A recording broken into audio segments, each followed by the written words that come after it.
happening? Is it recording? Yes, it is. I think so. Okay. Let me get to that share screen button. Don't mind my Google Doc.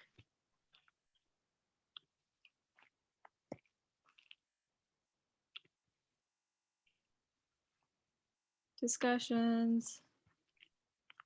And let's go through like everybody's first question, everybody's second question, just so that we can like stay on topic instead of like repeating the entire process for everybody.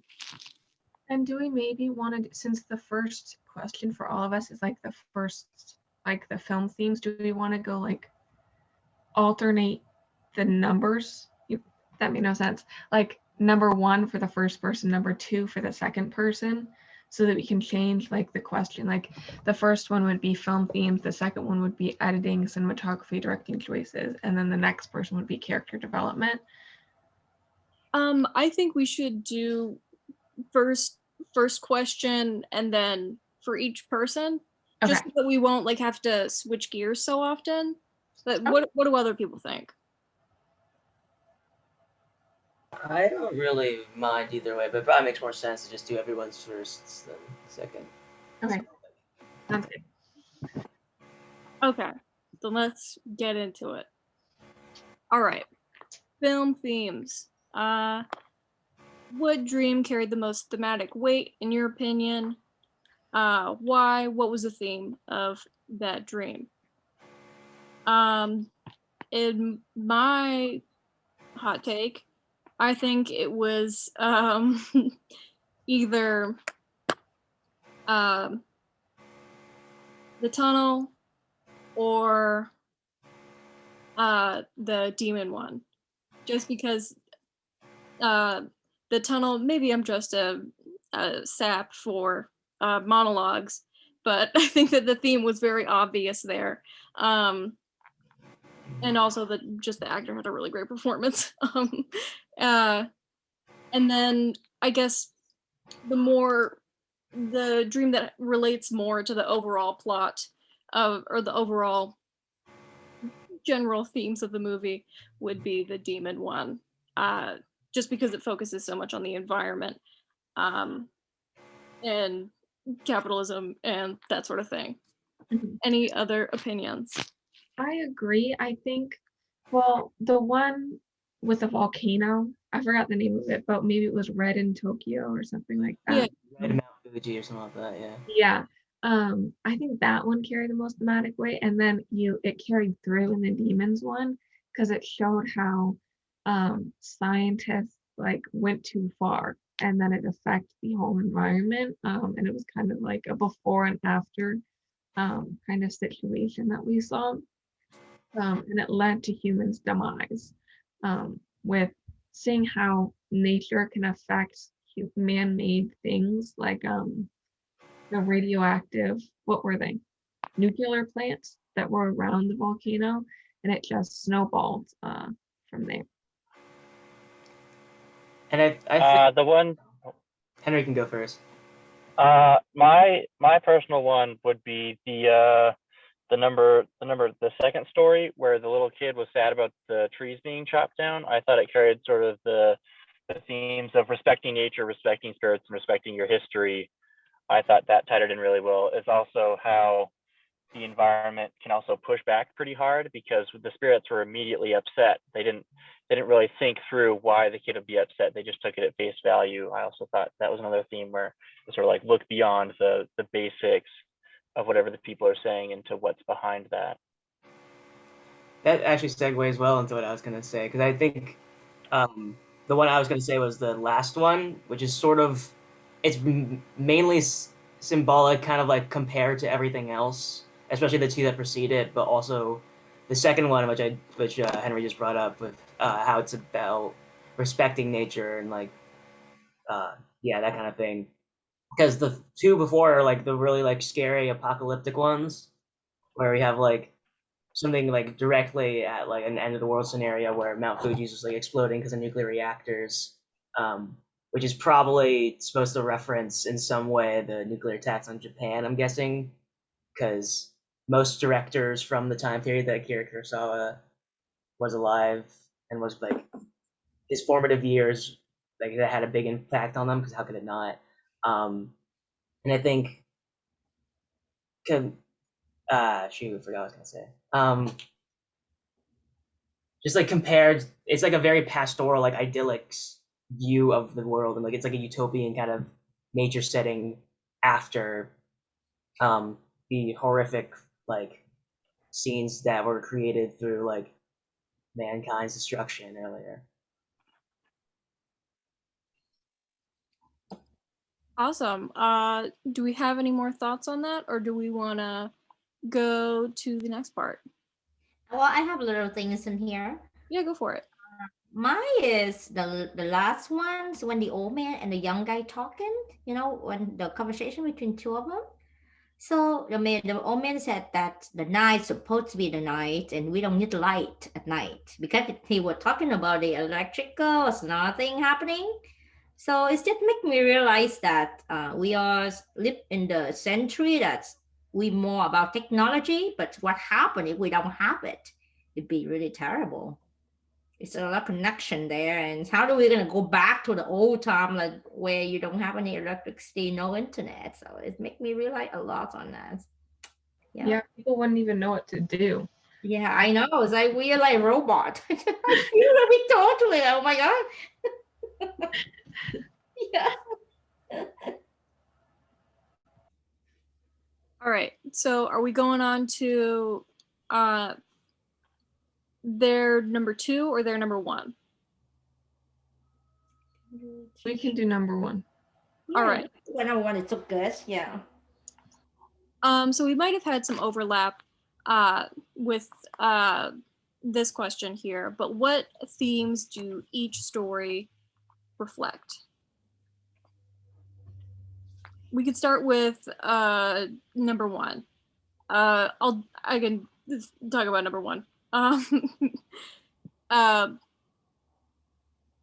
think, like a lot of these ones, I think it was like temptation, and nature, and it was also like a sort of a cultural reference to like this to this story with a fox. I would have to pull it up, but it's essentially a term used to describe like sunny and it's raining. But I think it would sort of be respecting like, oh my god, please excuse my horrible speech.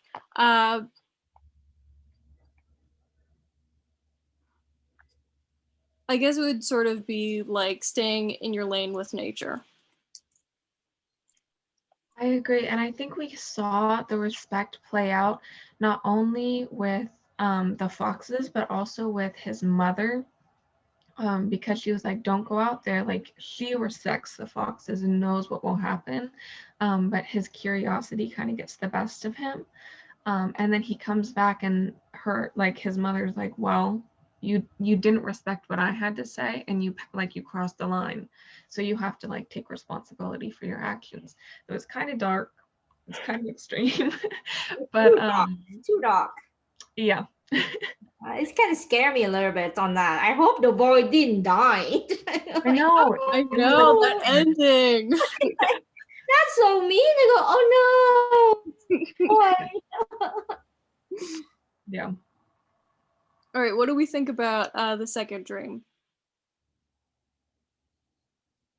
I think we also kind of touched on it, or at least Henry kind of touched on it with our first themed question, with like again respecting nature, and then doing that through like cultural symbols. Mm-hmm. Any other hot takes on that one?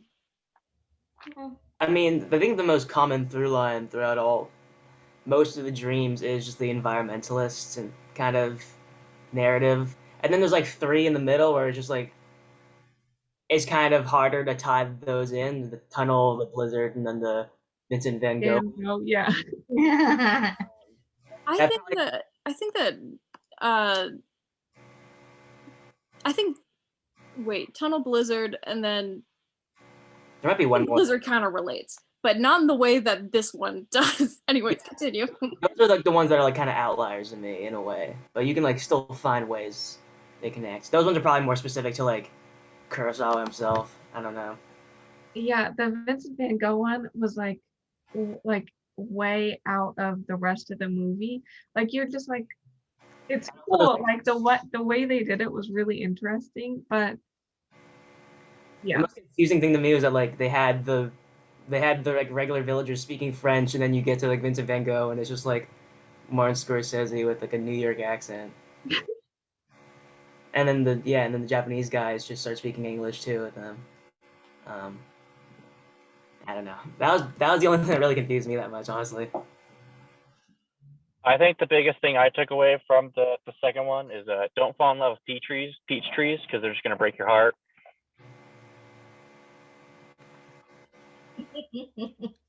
This is me doing poetry snaps to that. Absolutely. Something we could all learn. All right. How about excuse me, how about number 3? That one would be Is that Blizzard? The Blizzard? I think. Blizzard. I have it over Blizzard. It's Blizzard. I wrote down "Stay Strong" from the finish line, because I mountaineer personally, and I know that like when you're most lost is like when you're closest to wherever you're going. So even at the start, I was like, well, they're gonna be right next to it when they come to the end. Like there's 2 options: they're either gonna die or they're gonna find it at the very end. So stay strong even until the finish line. So that was sort of a theme that I found. Yeah, I thought fate, like having patience, I guess, to see where it's gonna take you. Because in the Quiet Devastation like article that I read, it talked about how your feeling while watching the blizzard was kind of how the hikers were feeling. Because they were like just waiting and it felt like forever, and it felt like forever for us too. Um, and it was really interesting how you could hear their breath, and then since it was so quiet, you could kind of hear your own breath. Um, and it just mirrored their experience with yours. I mean, we're all in the comforts of our own home and not in a snowy mountain, about to die. But I definitely thought faith was in there. Yeah, there's actually like a good amount of spiritual symbols for the film, and I think the angel and the blizzard is probably supposed to play into that, like with the fox wedding and the demons and stuff later on. Yeah.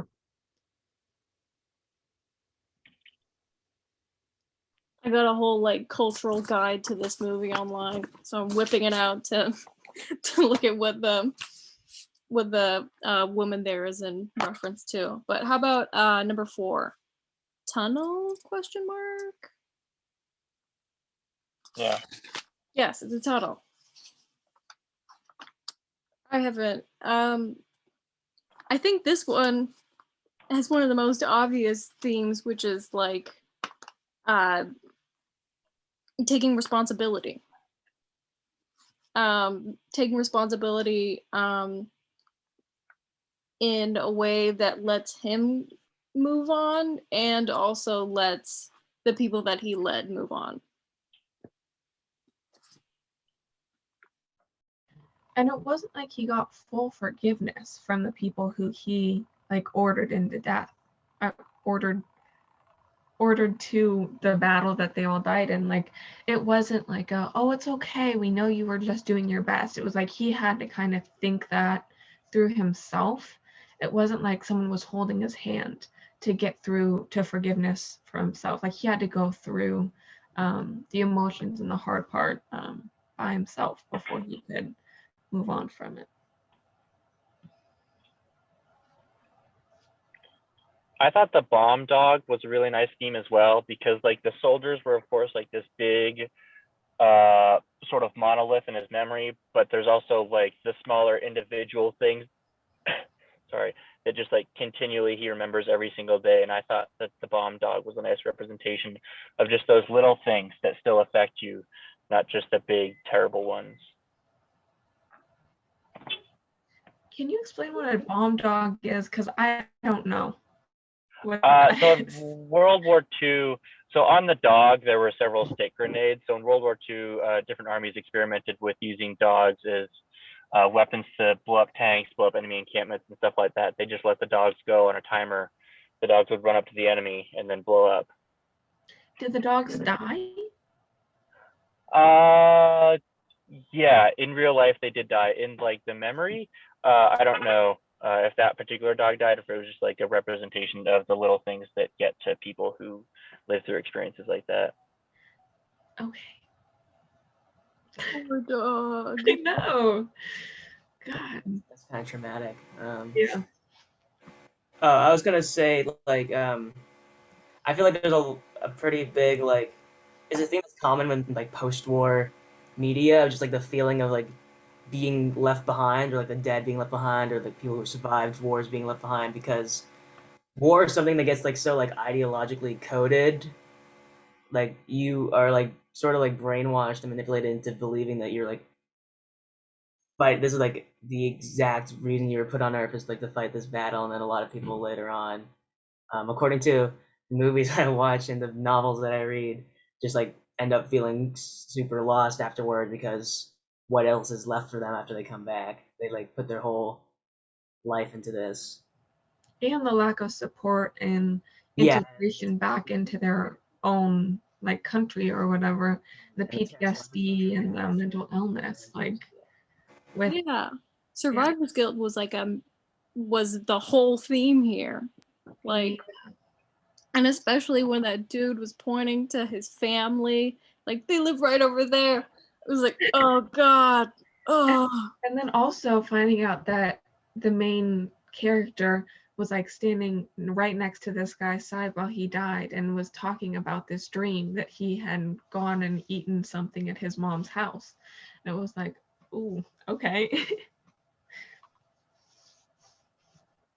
Oh. Jeez, I love film class, but I cry so much during this class time. Don't appreciate it. All right, halfway through this one question. How about number 5? I think that one was Mount Fuji. That was the Vincent Van Gogh one. Vincent Van Gogh one. Yeah. That got into like our tour theory, like out of nowhere. Yeah. Well, yeah, it's sort of like examining just one of his biggest influences, I guess. But we could also say that ties into the whole nature thing, and like being in harmony with nature, because Vincent Van Gogh is talking about like how the sun like decides what he does or whatever, and how he follows it around. And maybe Kurosawa thought that Van Gogh's paintings were like the pinnacle of this sort of how we can like harmonize with the natural world. But it was probably more just like, I really like Vincent Van Gogh, and I had a dream about him once, kind of thing.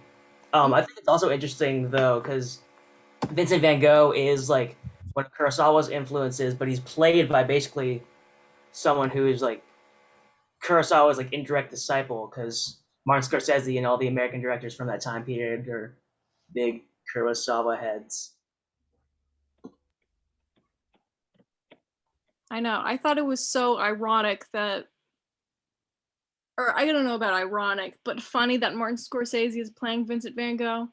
It was hard to take seriously because all I can think about is gangster movies, and this guy's a painter. But I agree. Like, looking at your idol through trying to understand your idol through their work, because it's like this whole thing he's chasing after him, and oh my god, that, like you guys said, this is one of the most beautiful ones, like visually. Like walking through there, it felt very childlike, but it was also really pretty. Anyways, Yeah, it was amazing how they were able to do those special effects, and I think that's what George Lucas, his Industrial Light and Magic or whatever, did the special effects for it. Yeah. And I also thought it was really funny how Van Gogh had this big old bandage around his head, like his ear. And he's like, yeah, I was doing a self-portrait and I just don't like drawing ears, so I cut it off. See, like how angry Martin Scorsese is the entire time. Yeah, the last shot in that was one really pretty again, but also like I watched a little video about this movie, and it was sort of like, I guess Van Gogh. It I think in this one, Kurosawa is also Van Gogh because so many people are trying to understand him through his work, and then in the end, he just sort of disappears in a very mysterious fashion, and sort of like something that you can never really touch, which is the person behind their work or fully understand. All right, we're getting into side tangents. Number 6. That one is about Fuji and Red? Question mark, maybe? Okay, bam. Let's get into it.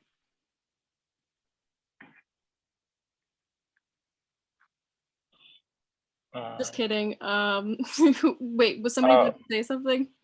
Yeah, I was gonna say there's nothing you can do but try, even if it is pointless in the end. So I think that was referring to like the main character swinging his coat around, where like at least he was trying and not just like completely giving up and throwing himself into the ocean, which both sides are understandable. Some people can't give up, and some people are like, well, we're dead anyways, so they just give up. So Yeah, and I thought the use of like the mother and her children brought out like the empathy in the audience. Like you wanted them to live. You were like, they've barely lived. Like they need to, like, why would humans create something or use something that could be so toxic? And like the human mistakes that we can make that will have like long-term effect on people's lives. Yeah, completely. This is like the start of where we get the anti-nuclear theme going for the next two guys. Also, who decided that the name was I for the main character? Because I never heard anyone like address the main character directly by name. They didn't really. It was only the one time I had a dream, and then I had another dream, which we sort of assume that the same dude in it is I. But we don't really know. Okay. Maybe it was like in the credits. He was listed as I. Oh, I didn't know. I can't like read Japanese, so that's like completely unfounded. But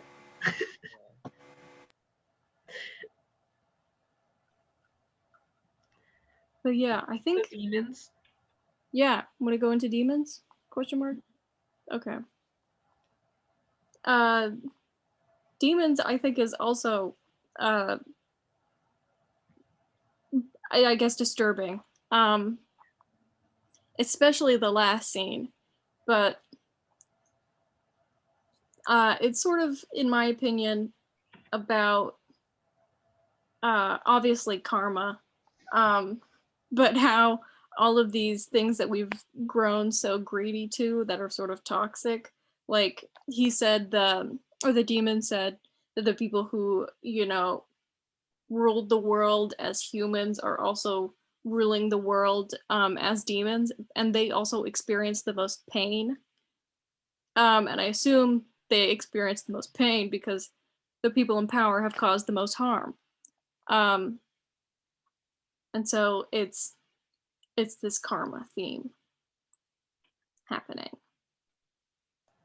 Yeah, and I also thought it was really interesting how even when they're all demons, like they're all at the same level of like, I don't know if wretchedness is the right word, but like they're probably not having that good of a time. There's still like a hierarchy, like upon horns, like the amount of horns they have. And I just thought it was really interesting to see how even when humans turn to demons, like someone still has to be better than someone else. And I thought that was really telling. Like they didn't work together to try and find something; they turned against each other, which we can kind of see in the real world. Totally. Any other thoughts, or do you want to get to the last guy? I think in the interest of time, we should probably try to. Yeah, I think that we should too. I think we could just skip over this last guy because we've been on this for like 30 minutes probably. Yeah. All right. William, each story shown in the film, differing concept, can an overarching theme to the film be drawn? We touched on this a little bit. What's your take? There's a few through lines, I think. I mean, there's the Criterion. I think it was the Criterion article that we all used because there's not a lot about on this movie, but I think that one mentions that how a film kind of forms a loose coming of age narrative because it starts when he's a kid and then he like learns stuff and goes through like sort of like an almost symbolic history of Japan, and then he ends up with the old guy. Um, and then there's also like the environmentalist theme, of course, too. But I already said something, so someone else did. I think spirituality also is sort of like an overarching theme. Spirits seem to make a recurring thing, whether you're fighting against them or fighting for them. I completely agree. All right, we can start kicking through these easy now. Now that we got the massive chunk, 7/8 done. All right.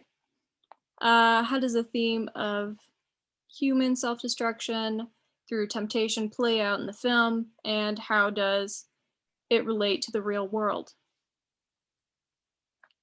I don't even remember writing that.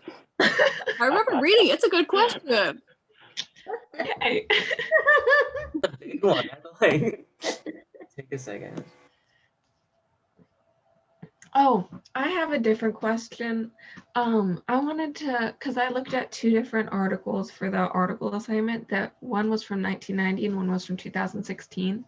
How would how would the public react to this movie if it came out in this year? Like, how would, with the world we have today, how would it have a different reaction? Do you want to do that one instead of the one that you gave, or do you want to do both? I don't, whatever works. I don't have too much of an opinion. All right. I think why don't you choose one for us to do, because I want to get through all of these. And I didn't expect us to have a discussion going. I think we should do the one I just asked because we've talked a lot about themes.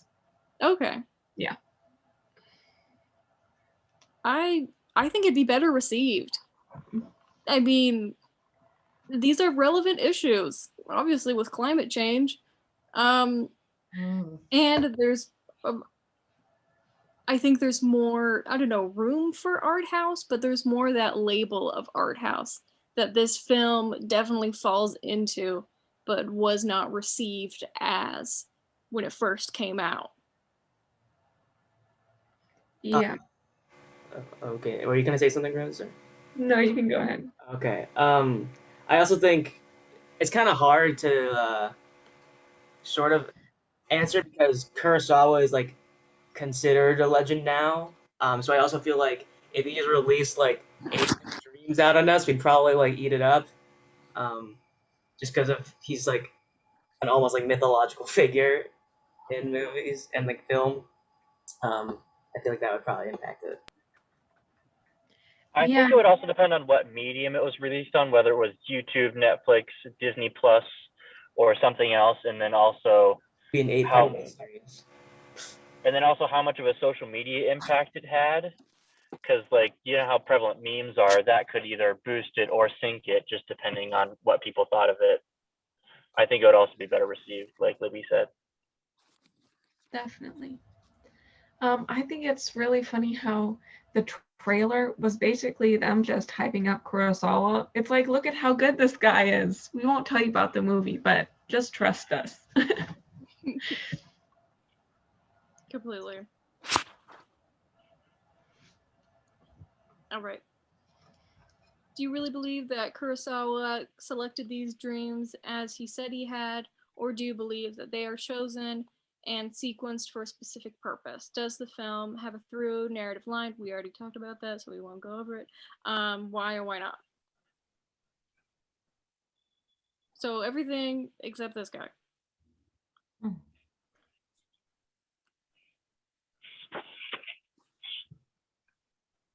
I think he's lying. You did not just like pull these out of the hat. and then it's from like a perfect aged sequence. Nuh-uh. No. And who remembers their dreams that well? Like, he keeps a dream journal, but like, in order to, you do? Good for you. I wake up and I'm like, wow, that was a good dream. No recollection. I'm left with a feeling. And then, like, he must have added stuff on because, like, when you're writing a story, you kind of gotta supplement. If you're having something like that's true, you need to add on to it, especially to make a 2-hour movie.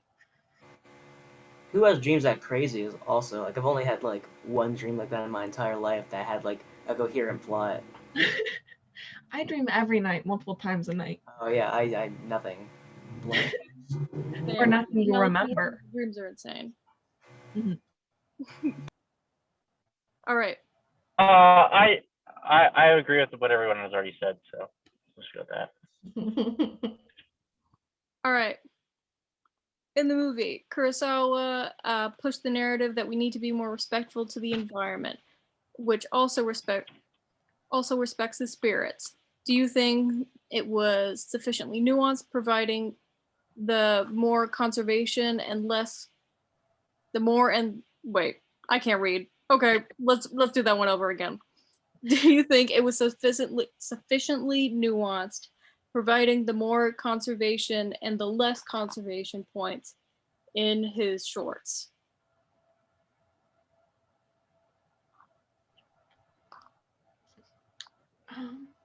There's a nuance in my shorts. Anyways, I think it was nuanced enough. I mean, like he covered like a whole big old chunk of history. Sure. And especially in the 20th century with the nuclear issue, like that was massive. I mean, even in 1990, people are still talking about it. People are still talking about it now. Yeah, I think it was nuanced enough. He went over so many different topics that could be all seen in different ways depending on who's watching it. So I definitely think like there's a certain depth to his work, even though it could appear simple at first. Agreed. All right. I think it's time to do everybody's number 2 now. All right. Are we going through all 5 questions? All right. What? Are we going through all 5 or all 4 questions for everybody?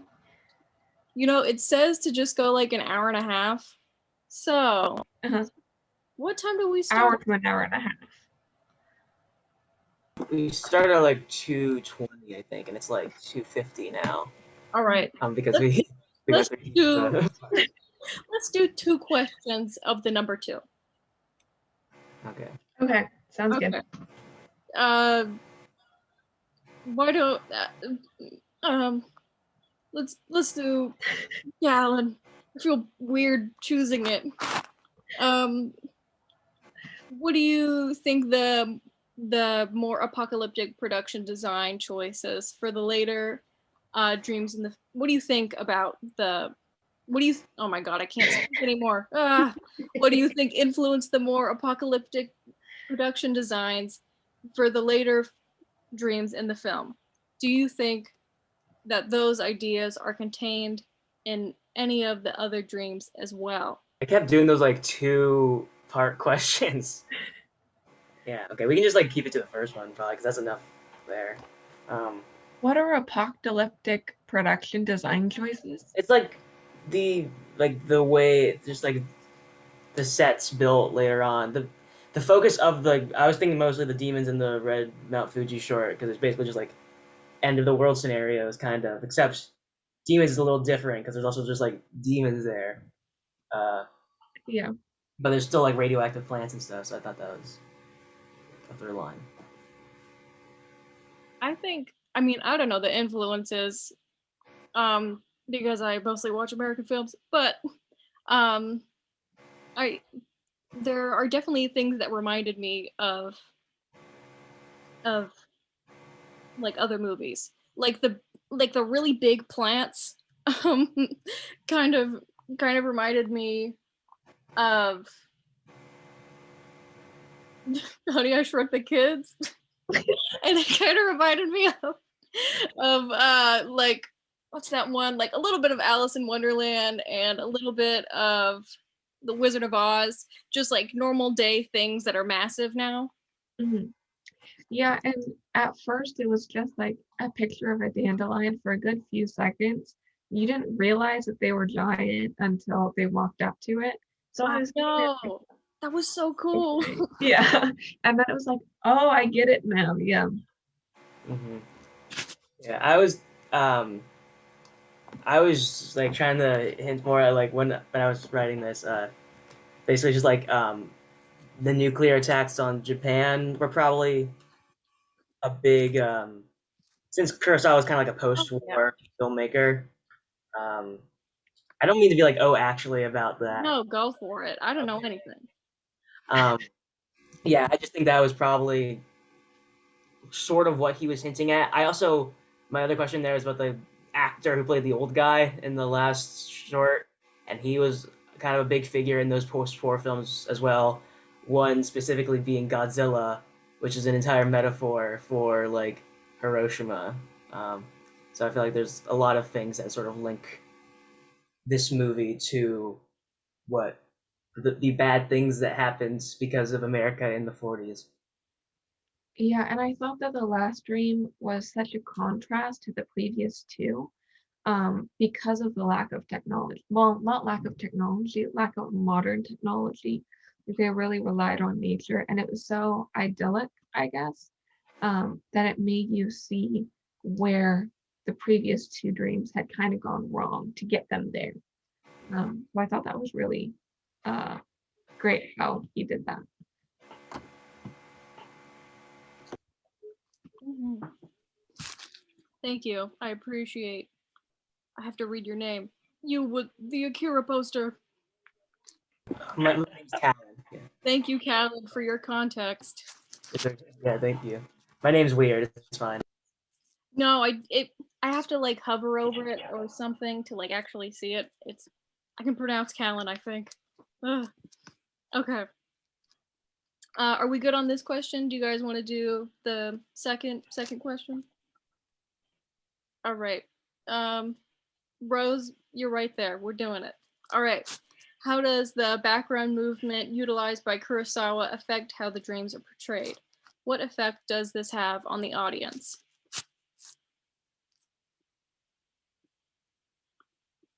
What do you mean by background movement? Well, before I watched the movie, I went on YouTube and I watched this video talking about how Kurosawa uses movement a lot to portray emotions and drama, I guess. He uses like group movement and movement in the background. And to answer my own question, I thought in the first dream, especially, we saw a lot of the rain that was moving in the background. And in the first dream, was very passive. Like he didn't say very much at all. He was a presence. He just wasn't a strong one. So the way it kept like it was still interesting was I think because of the trees and the rain and all of that stuff, because it kept the eye on the movie. Like it didn't allow your thoughts to like roam too much. So that's what I think about my own question. I think it was also really well the background movement in the second dream with all of the peach tree people. I thought they were super expressive for most of them, A, not having said much, and B, just doing dances and with the music. I thought that was also really neat, as well as the fact that for a lot of these it was just silence and long shots, allowing you to take it in and not be constantly cutting between things and having the music sort of tell you what emotions to feel. You are allowed to feel your own emotions. I also think the use of like the backgrounds and foreground characters in the second short is like kind of interesting because the things that are drawing your eyes in the movie kind of go vertically up the screen as opposed to like how normal things are. Like usually when you're watching something, things move more like a horizontal plane just so I don't know, you don't have to like pan your neck up or whatever. But I felt like it was just like a very distinctive like framing choice, and it looks a lot more like ancient like Asian art too. I think that way as well. Awesome. I think let's go to the next one. Where is it? I know somebody else has one that I've been neglecting. Yes. All right. Since we've done 2 of the 2 ones, we'll go to a number 3. Did they use advanced technology to shoot the movie? What needed to be adjusted in the lighting or shooting positions to make the scene scary or more dramatic?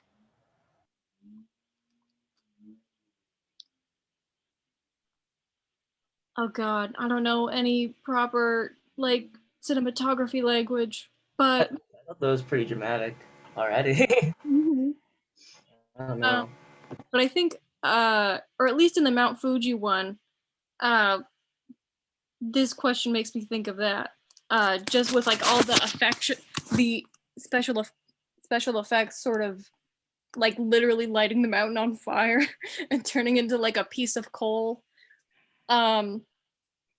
And then obviously like all of the red happening. I don't know how the hell they do that in like actual cinematography, whether that's a thing that happens on or like during production or if it's like an editing thing. I think that might have been You're another on.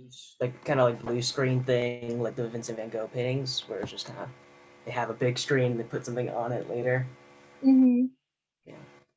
But I yeah, thought it was kind of wild that they were able to get I to walk through the Van Gogh paintings or like overlay it enough to where they Yeah. could walk through it. I thought that was pretty fascinating for some 80s, 90s technology.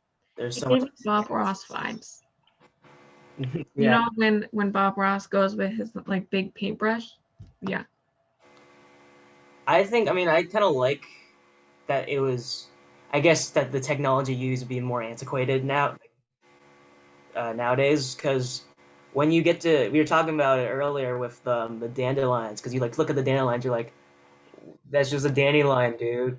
Calm down. And then they walk up to it and you get like the scale, because both of the things are like actually there. I think that's kind of impactful, and I generally like practical effects more than like computer stuff. Not to say computer stuff's bad all the time or anything, but I like when things have like a texture and they feel like they're actually like there. yes, I am an anti CGI person. They're fine, but I don't like that I know it's not there. I need some puppetry or something. Um. Anyways, let's do another number 3. Uh, in your interpretation of the film, do any of these stories relate to each other, or are they all completely separate, like the critics say? I think they relate, Yes. and I stand by that. Yes, I think if we had an argument between us and someone else, we would win because we've talked so much about it. Mhm. I mean, I. Go ahead.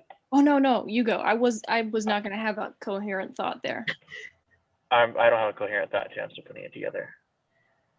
No, you go. I think they relate to each other, but mostly thematically in the sense that. But I thought it was really interesting. I chose this movie because it seems the most out there and the most interesting to look into. I thought that the fact you could tell that these were dreams and the fact that it was like short and hard hitting and each of them were like semi connected through like themes or general ideas, but none of the characters really transferred over, none of the people or the stories really transferred over. So like besides the themes we talked about in question number 1, I don't really have anything new.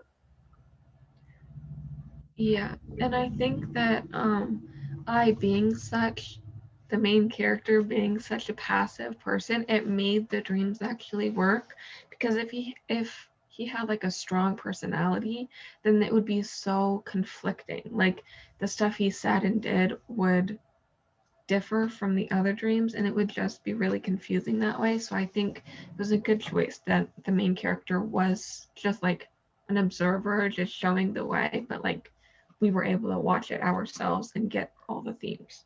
Yeah. I agree. I haven't done one of mine in a while. Let's expose me. All right.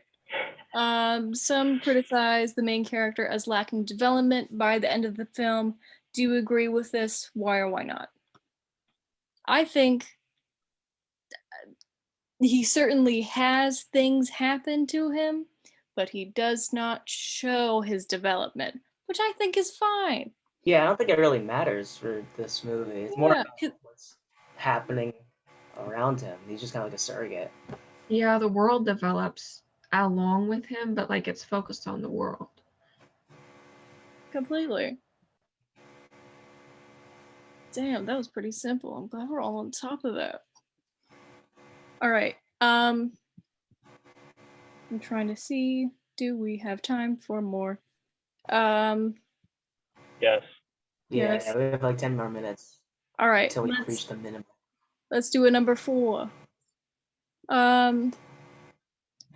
For the last dream, what does the old man in the last story of the film represent? Good question. Who I'm trying to be. Like, I guess like an old way of life that is I guess you can be looking at it a different way. An old way of life and also a new way of life. A post-industrial or pre-industrial way of life. Um and sort of that like older wisdom that he has collected and then chosen to live in this specific manner. That's my thoughts. Anybody else? I would agree in the sense that over like the average Japanese person lives 80 something years. Over a period of 80 years, they went from the Meiji Restoration period, industrialized, went and fought 2 wars, came back. Now they're at peace. They don't have a standing army, and then the post-war miracle happened from the 60s to the 80s. That like 80, 100 years is there's so much happened in such a short amount of time that for a lot of older people it would have been probably pretty shocking, pretty wild, just a crazy time to be alive. Yeah, I think sort of adding on to Henry's idea, because I've been since the Criterion article mentioned it, and I've been like watching them. I watched the movie and I was really kind of taken with the casting choice because it's like this very, very, very like famous, big deal old Japanese actor guy, who they have play the old man there. I think it's his last performance too, or something like that. What? But I feel like since Kurosawa also had a terrible, terrible time during when Japan was like really accelerating capitalism wise, because he like no one wanted to make his movies for a period of time, and he like attempted suicide. He probably has some, and wait, let me find myself here. Okay, shoot, oh god, okay, 1 second, I'm almost there. Since the rest of the movie is sort of like trying to get Japan to like move back from the sort of like destructive way they were living with technology and with like modern capitalism and with the war. I think it's Kurosawa trying to like bring back memories of the time when we didn't have these sort of like issues that were heightened after the post-war miracle in Japan. Possibly. Yeah. And I can't remember, is this film like when was the bubble period in Japan? 60s to the 80s, because the last decade was the 90s to the 2000s. Yeah. Okay, so this is like literally right after that. So this Yeah. this definitely makes sense in that context you said, Callan. Oh, I'm in my Google Docs. Okay, we're back now. Do they have lots of remaining environmental damage from the rapid industrialization? I'd assume. I don't know. I think that's usually something that kind of. Well, yeah, but they also have the great population decline, along with the like 80% recovery of their forests, have definitely helped mitigate some of that. I'm not really as educated on Japanese histories I feel like I should be to talk about this movie that like specifically deals with elements of Japan in the 20th century. But I do feel like there was probably a correlation there. And also, I mean, Japan also has a history of like just being the worst place ever for natural disasters too. So I'm sure the imagery from that may have also played into it. And I think that was evident during the Mount Fuji in red one because I said something like, even if you try to run, there's nowhere to go. Like this is an island. Like you can't go anywhere. There's nowhere to escape.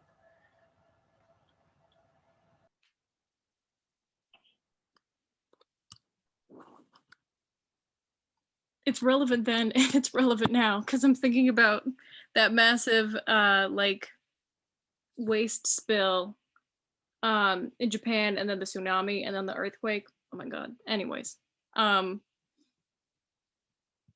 about another number 4? What do you think? Wait, were we on number 4 or number 3? Am I going crazy? Okay, thank you. What do you think the angel symbolizes in the blizzard scene? Why did Kurosawa include her? And if you could change anything about the character, would you? I mean, I think that her character symbolizes the beauty of sleep and giving up and that hypnotizing rest that gets in your way when you're trying to I'm trying to think of the way that you worded it, Henry, like following through till the end. That's the symbol of rest that seems so nice when you're just about to finish. What do you guys think though? I think part of her character sits in some sort of Shinto folklore, or as a Shinto character, including her. I believe I read somewhere that he was a mountaineer himself, and blizzards and all those environmental effects are just way heightened when you're mountaineering. So he has likely experienced something similar or something adjacent in that sense, just because avalanches are such a danger, as well as blizzards. I don't know if I'd change anything about the character. I think it really fits with what the whole film is about, as well as the sort of letting go and death and loss that kind of happens in life. So I think it was the right character for that scene.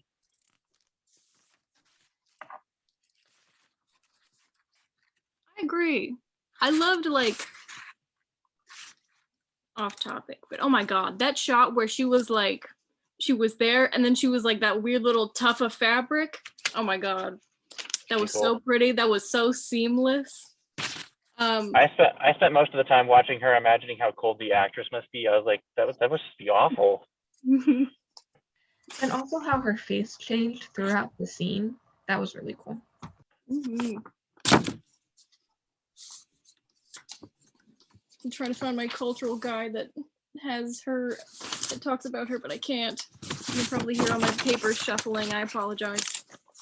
All right, how about the second part of this question? What does the Ghost Battalion signify for Eye in the Tunnel? Do you think it's a reckoning, a sign of forgiveness, moving on, or something else?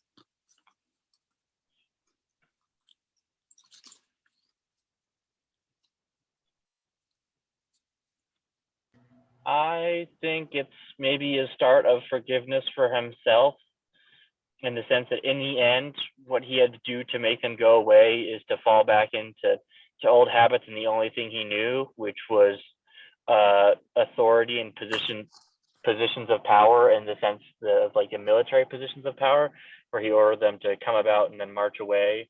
So maybe he was starting to take sense of not only his like personal life, but also his mental state, and to try and move on in some way that he knows, even if it is not maybe the healthiest, it's what he's most comfortable with.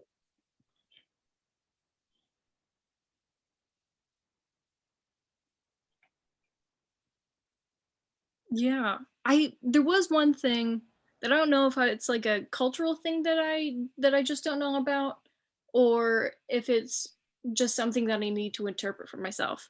But the fact that they were all the color blue, is my computer broken or did you all see them as blue? Blue. They Okay. were blue. I thought that was a really interesting piece. But I agree with Henry. I think whether whether they were actually there or not, it is a setting for him to start moving in a new direction.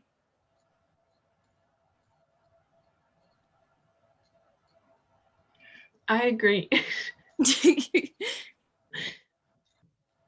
I think. I just have one thing to say about the blue Yeah, go for person.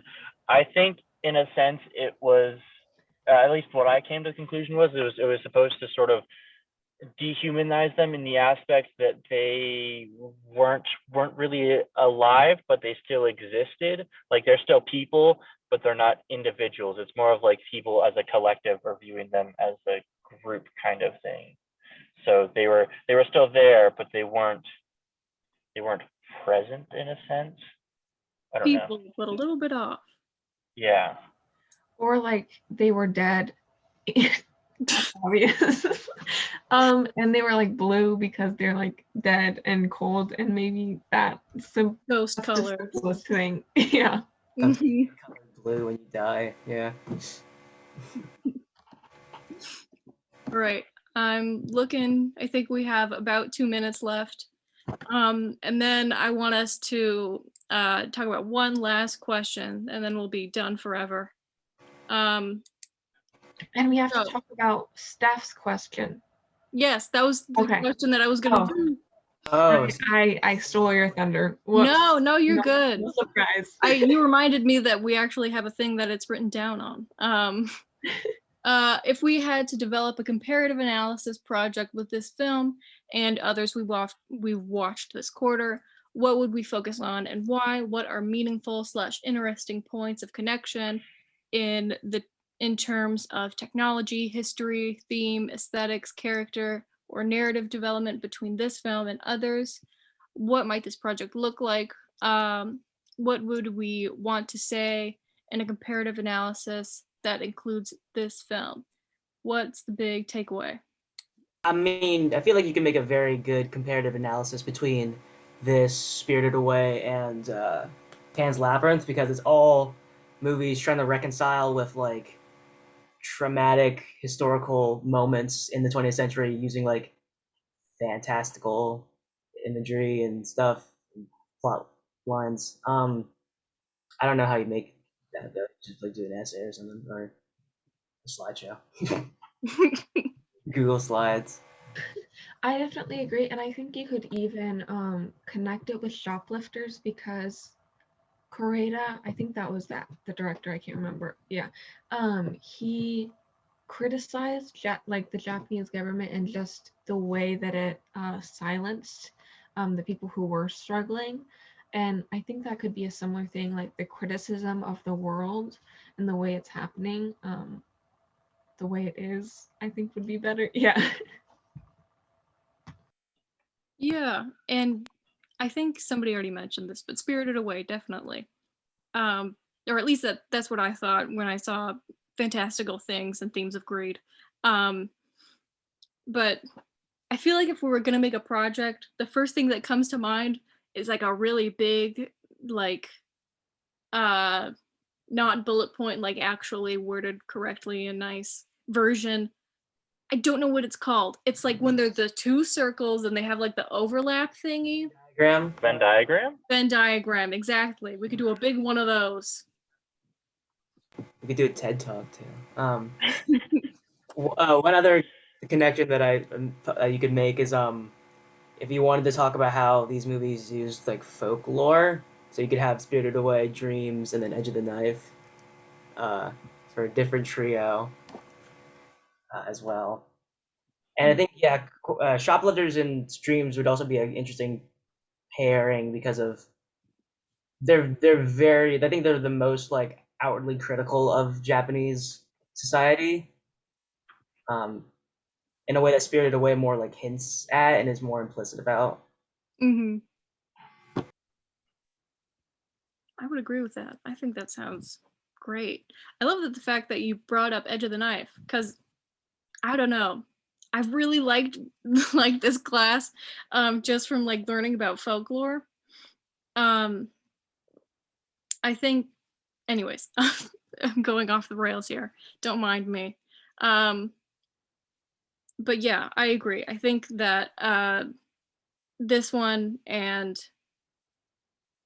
oh my god, I'm falling apart. Somebody else speak before I explode. I'm not sure how I'd connect these beyond what you all have already said. I need to think about it some more.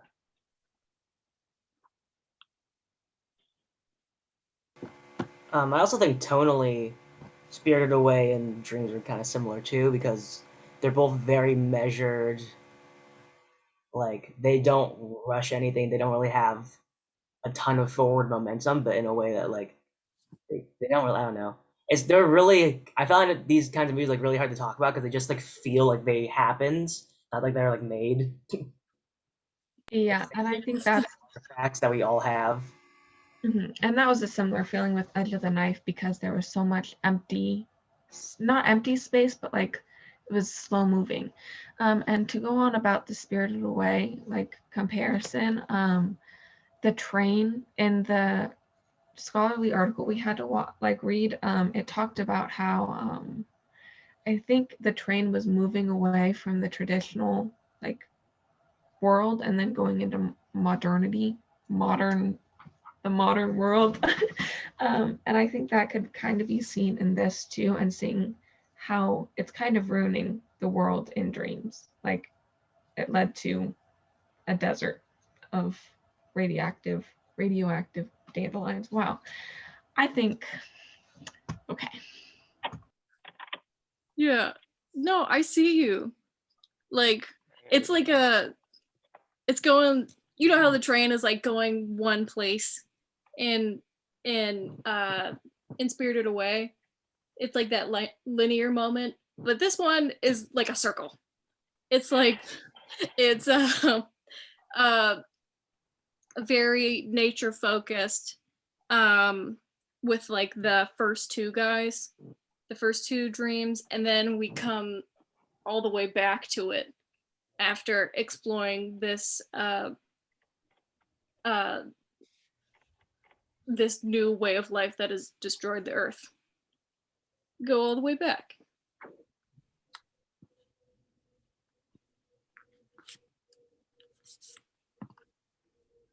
But in terms of making a project, is there any other takeaways that we think would be a thing?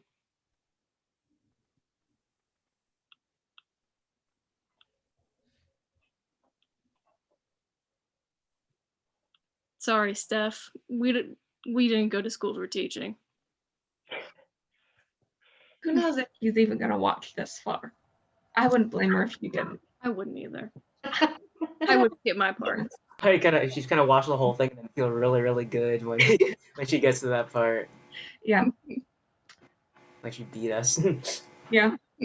She's gonna spend hours watching these things, and yeah, that's gonna be rough. Just watch it at 2x speed. Yeah.